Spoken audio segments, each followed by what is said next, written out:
Mathieu, en Iran, le prisonnier franco-irlandais Bernard Félan est dans un état de santé critique. Fragile, il a besoin d'un suivi médical qui n'est pas assuré dans son lieu de détention. C'est ce que dit le ministère des Affaires étrangères. À 64 ans, il est détenu depuis le mois d'octobre en Iran alors qu'il voyageait dans le cadre de ses activités de consultant pour un tour opérateur. Depuis, il a entamé une grève de la faim et montrerait, je cite, de graves signes d'épuisement physique et psychologique.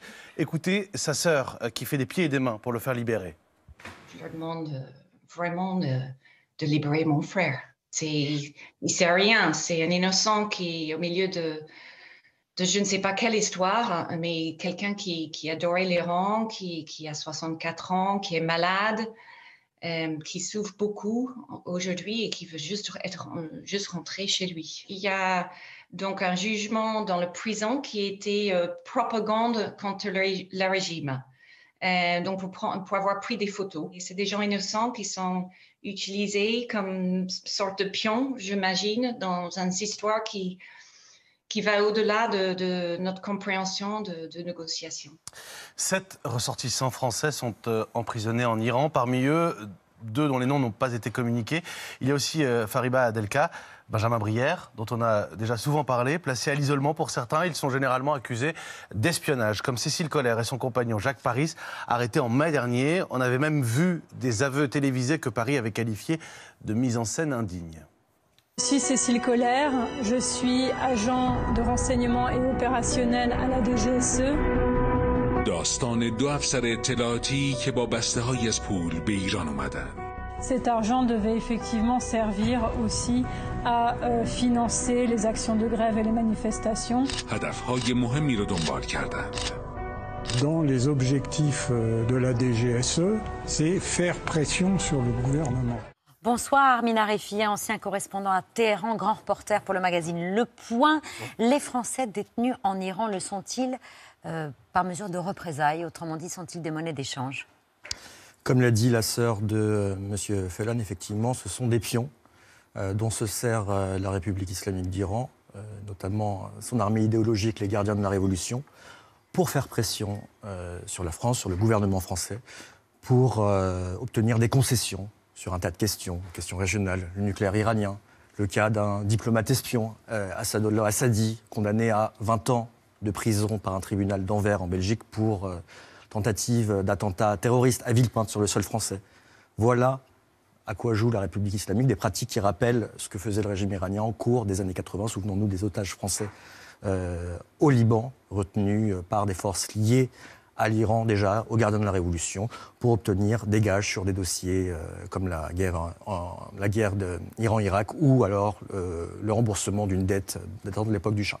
La France parle désormais officiellement, en tout cas, d'otages d'État. Ces prisonniers, ces otages, ils sont aussi un outil de politique intérieure. Ils servent aussi au régime dans son récit de l'Iran contre le reste du monde. Oui, effectivement, c'est une manière pour le régime iranien de renforcer l'idée selon laquelle les manifestations en Iran, des manifestations populaires, un soulèvement populaire depuis 4 mois, sont le fruit d'un complot ourdi par l'Occident. Et que ces otages, en tout cas ces prisonniers qu'ils qualifient d'espions, feraient partie du grand complot visant à renverser le régime islamique. Donc ça, effectivement, des visées intérieures. Mais la chose principale, comme je l'ai dit, c'est de faire pression sur la France.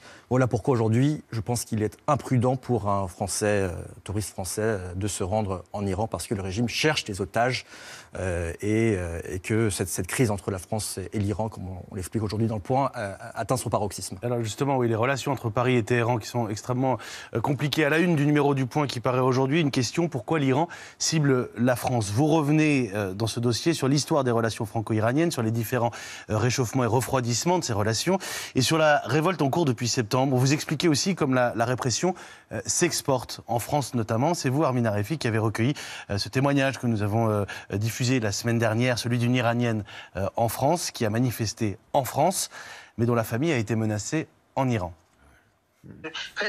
پدر شما که کمک مالی به شما میکنه، این کمک دیگه کمک پدری و فرزندی نه. میخواد برید شرکت بکنید، میخواد علیه جمهوری اسلامی هر اقدامی انجام بدید.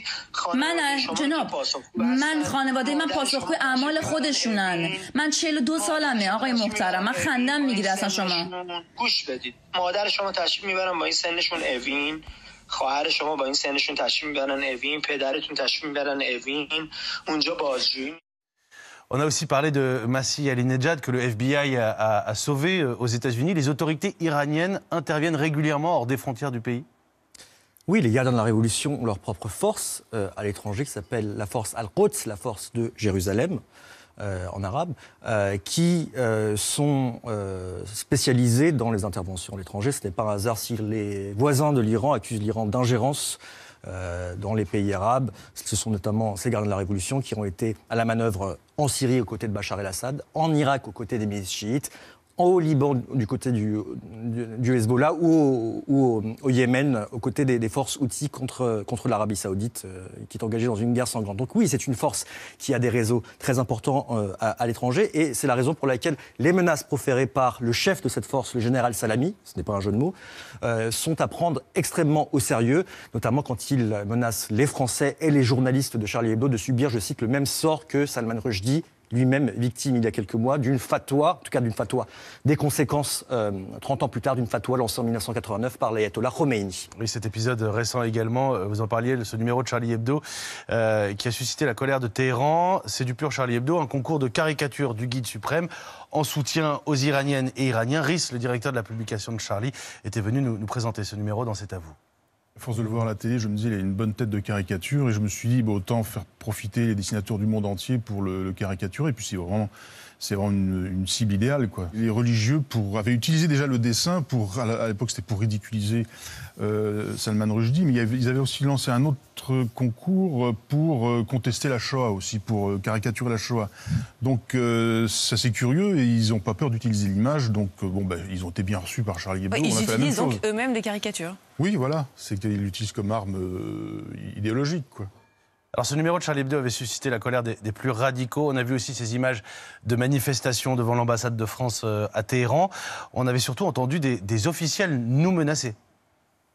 Oui, comme je le disais, le général iranien des gardiens de la Révolution, Salami, mais également le ministre iranien des Affaires étrangères, Abdollahian, qui avertissait que la France aurait à payer de lourdes conséquences. C'est intéressant de voir que l'Iran juge le gouvernement français de la publication des caricatures. C'est-à-dire c'est une vision très...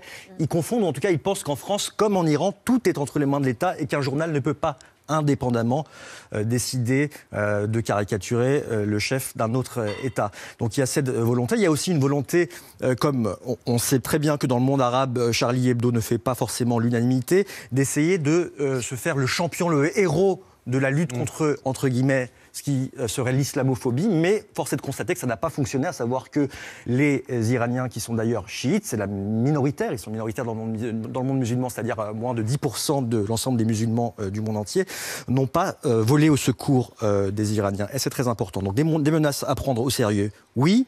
Maintenant, il ne faut pas oublier que les caricatures du guide suprême ont été quand même assez favorablement accueillies par les manifestants en Iran qui continuent à contester le régime pour la simple et bonne raison que c'est le guide suprême aujourd'hui dont le nom est scandé par les manifestants qui souhaitent sa chute. Mort à Khamenei. Khamenei, c'est le guide suprême. Et en caricaturant l'ayatollah Khamenei, Charlie Hebdo a d'une certaine manière contribué à désacraliser ce guide qui a déjà été dans la rue en Iran. Armin Arefi, je voudrais vous montrer deux photos.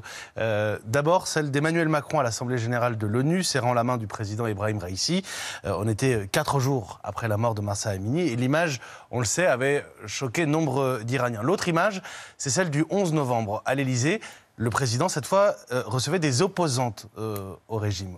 Où se situe la France dans cette situation en ce moment? Quel est le problème avec la France, en particulier du régime iranien, et où se situe la France dans cette révolution?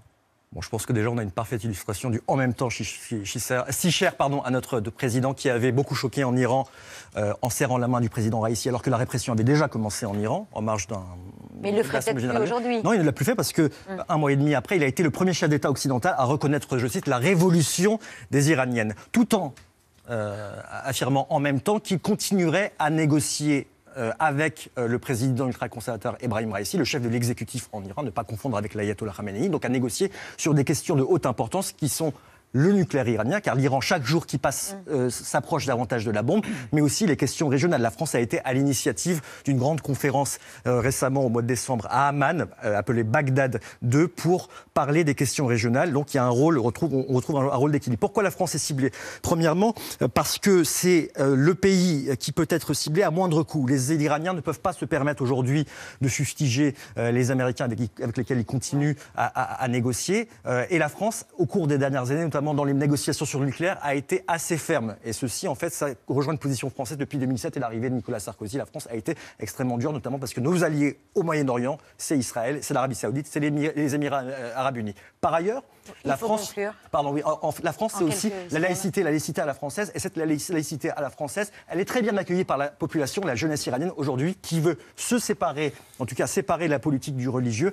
Et là-dessus, c'est quelque chose qui fait extrêmement peur au régime iranien. Voilà pourquoi il s'attaque à la France. Pourquoi l'Iran cible la France? On en a parlé ce soir sur le plateau de C'est à vous. C'est à retrouver à la une du Point. Et c'est signé, entre autres, Armin Arefi, grand reporter au magazine Le Point. Merci d'être venu ce soir sur le plateau de C'est à vous.